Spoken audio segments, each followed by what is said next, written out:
ब्रह्मा जी कहते हैं, अब मैं पूजा की सर्वोत्तम विधि बता रहा हूँ, जो समस्त अभीष्ट तथा सुखों को सुलभ कराने वाली है। देवताओं तथा ऋषियों, तुम ध्यान देकर सुनो। उपासक को चाहिए कि वह ब्रह्म मुहूर्त में शयन से उठकर जगदम्बा पार्वती सहित भगवान शिव का स्मरण करे तथा हाथ जोड़कर मस्तक झुकाकर भक्ति पूर्वक उनसे प्रार्थना करे। देवेश्वर, उठिए उठिए, मेरे हृदय मंदिर में शयन करने वाले देवता, उठिए। उमाकांत, उठिए और ब्रह्मांड में सबका मंगल कीजिए। मैं धर्म को जानता हूँ, किंतु मेरी उनमें प्रवृत्ति नहीं है। मैं अधर्म को जानता हूँ, परंतु मैं उससे दूर नहीं हो पाता हूँ। महादेव, आप मेरे हृदय में स्थित होकर मुझे जैसी प्रेरणा देते हैं, वैसा ही मैं करता हूँ। इसी प्रकार भक्ति पूर्वक कहकर अपने गुरुदेव के चरण पादुकाओं को स्मरण करके बाहर से दक्षिण भाग में मलमूत्र का त्याग करने के लिए जाएं।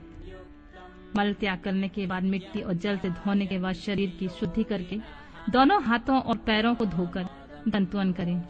सूर्योदय होने से पहले ही दंतवन करके मुख को 16 बार जल की अंजुली से धोएं। देवताओं तथा ऋषियों, षष्ठी प्रतिपदा, अमावस्या और नवमी तिथियों तथा रविवार के दिन शिव भक्त को यत्न पूर्वक दंतवन का त्याग कर देना चाहिए।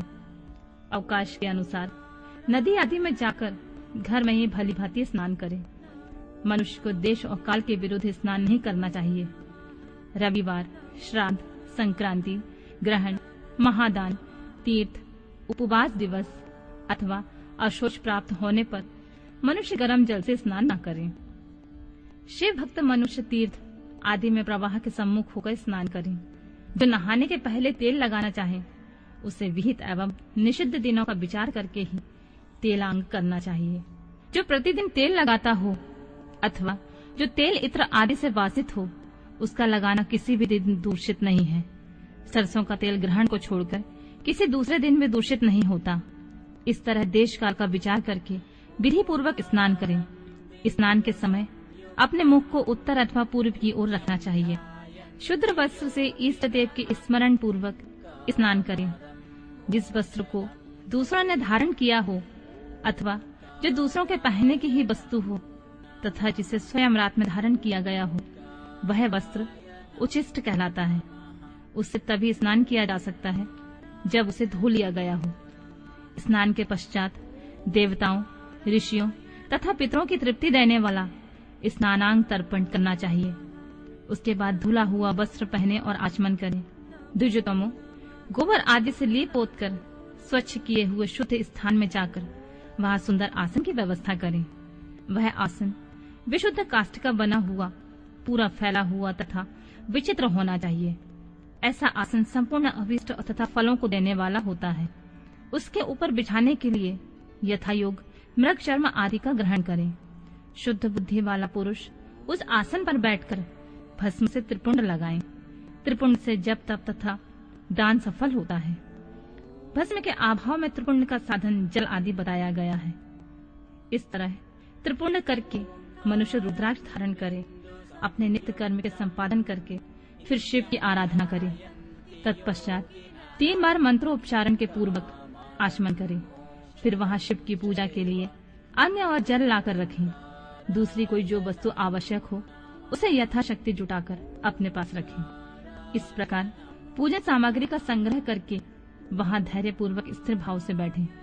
फिर जल, गंध और अक्षत से युक्त एक अर्घ्य पात्र लेकर उसे दाहिने भाग में रखें। उससे उपचार की सिद्धि होती है। फिर गुरु का स्मरण करके उसकी आज्ञा लेकर विधिवत संकल्प करके अपनी कामनाओं को अलग न रखते हुए पराशक्ति से सपरिवार शिव का पूजन करें।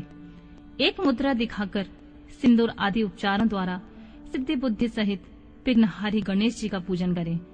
लक्ष्य और लाभ से युक्त गणेश जी का पूजन करके उनके नाम के आदि का प्रणव तथा अंत में नमः जोड़कर नाम के साथ चतुर्थी विभक्ति का प्रयोग करते हुए नमस्कार करें।